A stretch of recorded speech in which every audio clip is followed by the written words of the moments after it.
Laktaza yetishmovchiligi gipoliaktaziya bu ichagida laktaza fermenti yetarlicha ishlab chiqarilmaganda yuzaga keladigan holat. Laktaza sut hamda laktozani hazm qilish uchun kerak. Yangi tug'ilgan chaqaloqlarda bu ayniqsa muhim, chunki ularning asosiy oziqlanishi bu ona suti yoki sun'iy aralashmadir. Laktaza yetishmovchiligining bir necha turlari bor. Birinchisi bu birlamchi va u tug'ma bo'ladi, kam uchraydigan genetik kasallik.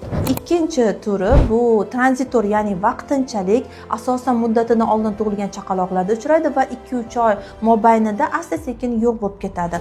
Va keyingi turi bu ikkilamchi, asosiy qandaydir yallig'lanish, ichib ketishi, shamollash, allergiyalardan keyin uchraydi va asosiy kasallikni davolasak u ham yo'q bo'lib ketadi.